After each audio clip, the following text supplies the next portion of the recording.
Now let us move to reading 23 of study session 7, which is regarding financials reporting mechanics.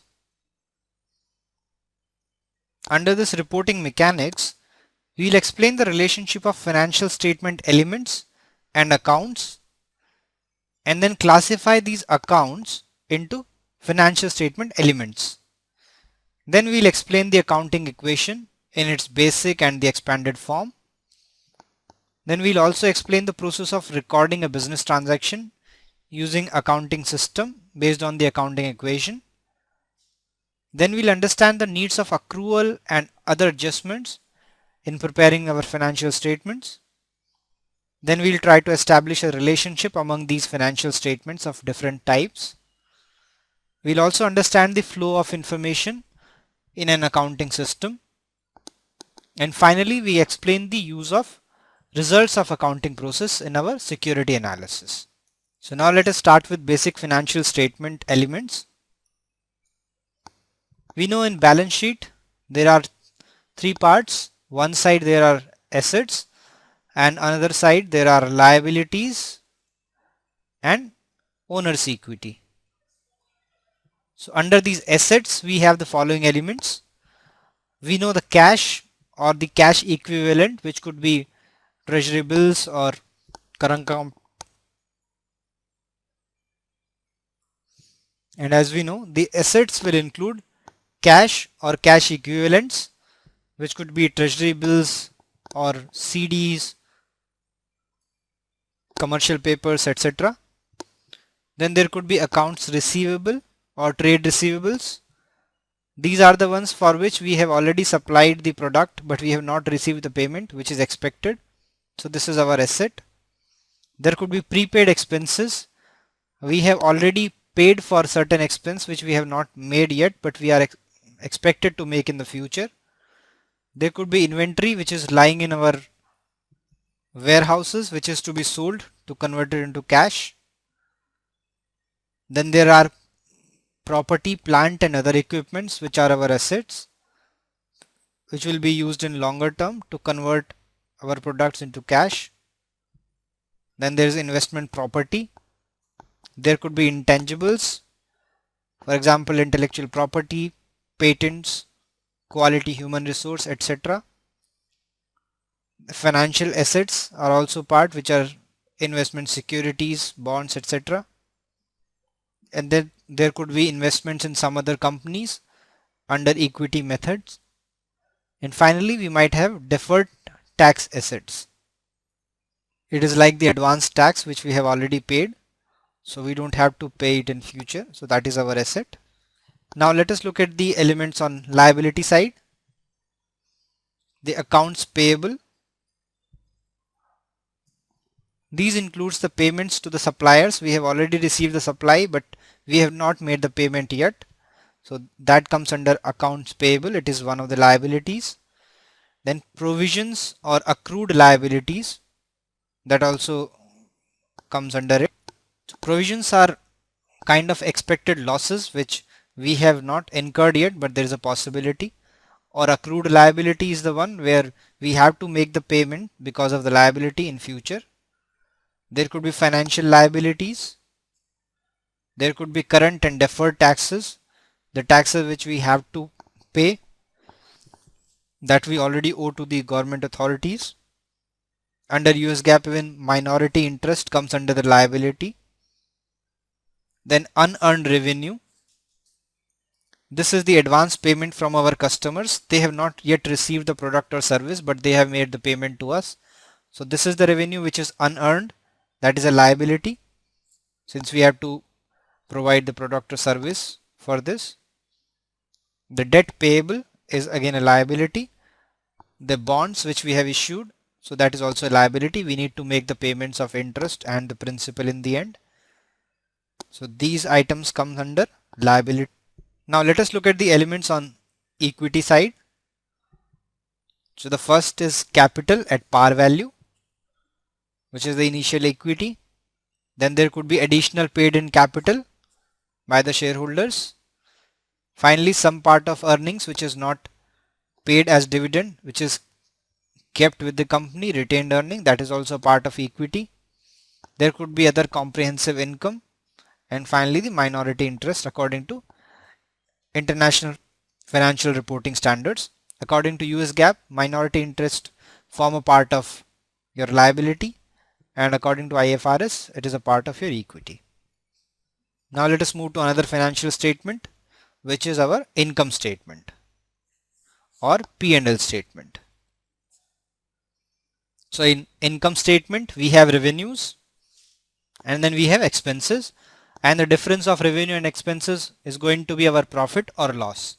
So the elements which form the part of revenue are sales, gains or investment income, that is a part of revenue. And on expense side, we have the cost of goods sold. This is the cost of all the items which the company has sold.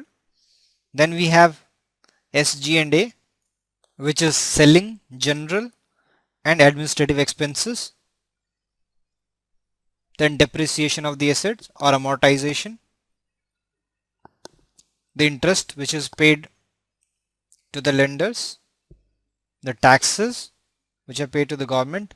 And finally, there could be losses or profits in the profit and loss statement.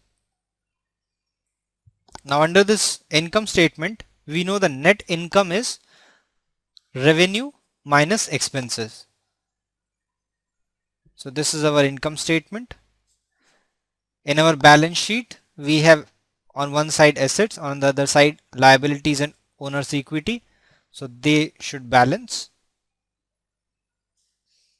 And if we expand owner's equity further, it would be combination of contributed capital and the retained earnings, which are the part of earnings not paid as dividends but kept with the company.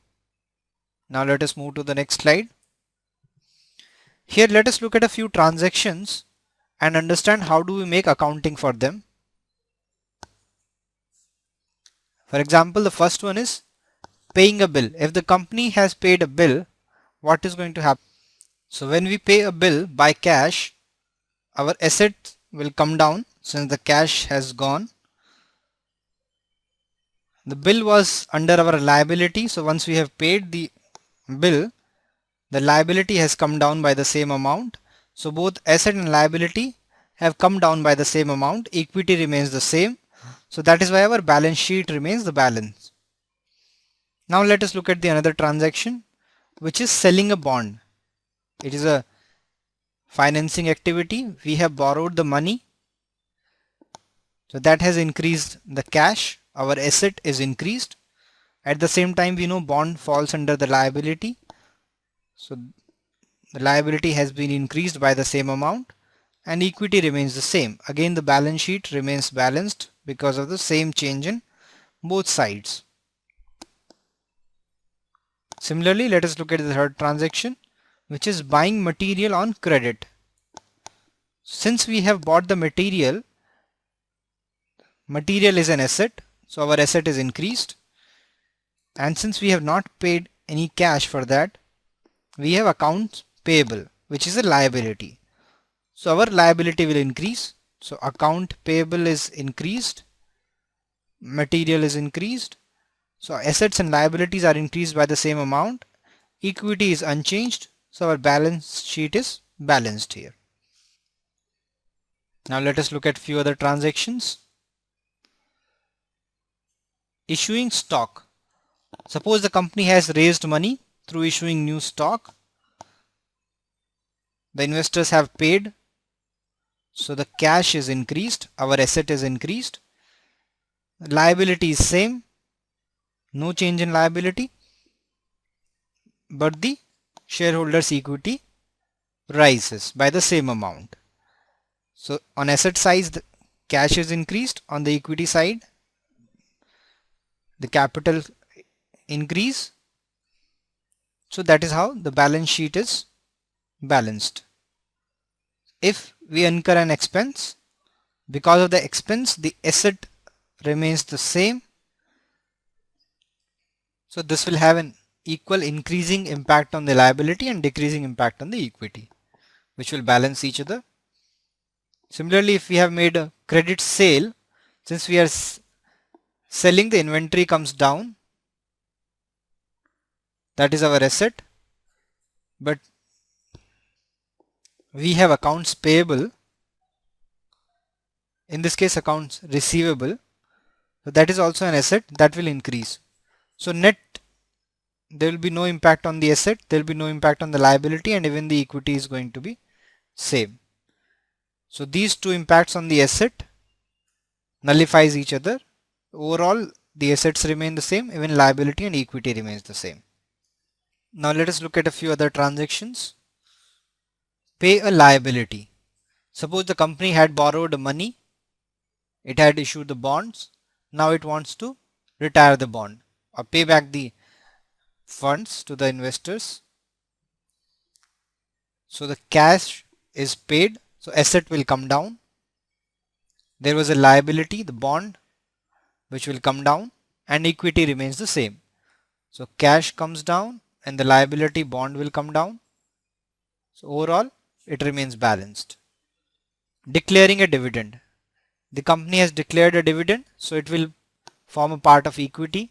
So the equity will come down by that amount. Dividends payable is a liability, so that rises by the same amount. Assets remain the same, so it is balanced. Once the dividend is paid, assets come down by the same amount, and dividends payable, which was a liability, that comes down. So the balance is maintained. Now let us move to the next topic, which is accruals and valuation adjustments. So accrual accounting requires that revenue should be recorded when it is earned. So this should follow the matching principle. So the revenue should reflect in the same period in which they have been earned. Similarly, for the expenses, they should be recorded in the period in which they are incurring. So the exchange is not compulsory. So based on this principle, there could be 4 types of accrual entries. Let us look at them one by one. First is unearned revenue. So this is the revenue which we have not earned, but we have been paid for that in advance. So originally cash is recorded, the liability is increased. So it is a liability because services have not been delivered, but the cash is already received. So when we actually deliver the services, we reduce these liability. For example, magazine subscriptions. The magazines are usually subscribed for a year or so, but it is provided every month. So in starting, when the cash is recorded, the unearned revenue, which is liability, increases for 12 months, and every month when the magazine is delivered, the liability is reduced proportionately, and at the end of the year it becomes 0 if it is annual subscription. Now the second one is accrued revenue. This is the opposite case of the first one, where the cash is not received but the services have been already delivered. So we are expecting a revenue. So revenue is recorded since we have already earned it, but cash has not been paid, so it remains accounts receivable, which is also one type of asset. And when the cash is paid, we increase the asset, which is cash, by the amount and reduce the account receivable by the same amount. So our assets remain balanced. So receivables are reduced and cash is increased when the actual payment is made. This was about accrued revenue. Now let us look at 2 other cases, which are prepaid expense and accrued expenses. So prepaid expense, as the name says, so expense has not incurred yet, but the payment has been made. So originally it is to be recorded an asset. Since the cash has been already paid, the cash is decreased. But when the actual service is received, or in other words, the expenses are incurring, the asset is reduced and expenses are recorded. For example, the prepaid rent.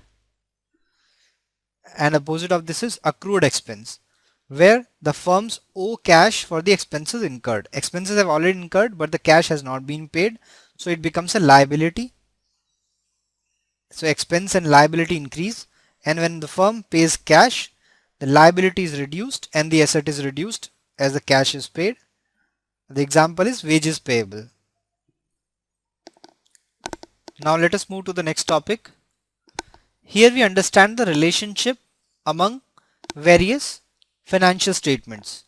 What are the main statements? Income statement, balance sheet, cash flow statement, and statement of changes in owner's equity.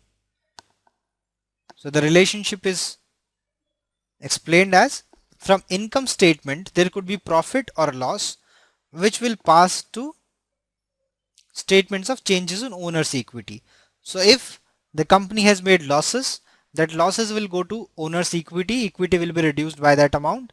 If company has made a profit, that profit will be added to owner's equity, and that equity increases the balance sheet. On the equity side, on the other side, income statement, if there is a net income or gain, it will increase the cash flow.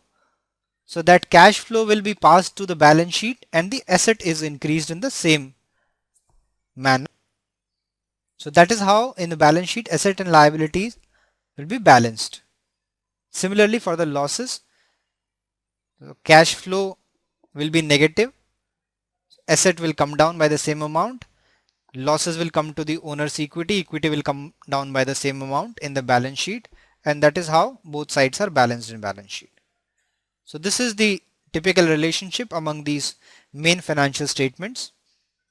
Now let us move to the next slide. So this is the system flow of accounting. When an event occurs, the first step is to make journal entry. So we follow double entry principle. So for every input, there will be entries in two different accounts, opposite entries based on the double entry principle. Then based on these entries, ledger T accounts are formed. Then from that we make trial balance. If an adjustment is needed, we make journal adjustment, and we finally have the adjusted trial balance. So adjusted trial balance will have all the final entries related to all the transactions, from which we prepare the financial statement, balance sheet, income statement or cash flow statement, etc.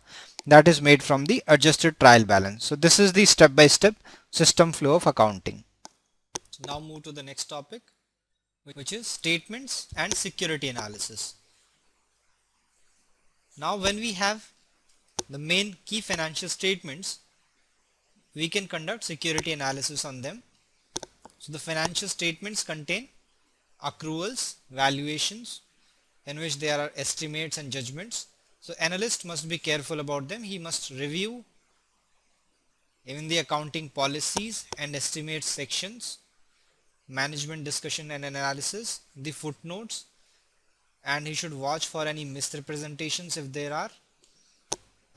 For example, the account can balance, but they still may not correct due to some misrepresentations on either debit or credit side.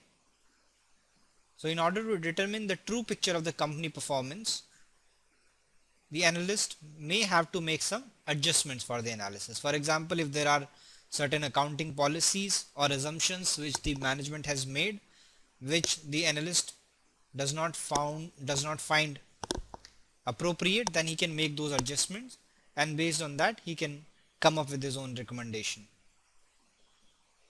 Now let us take a few questions.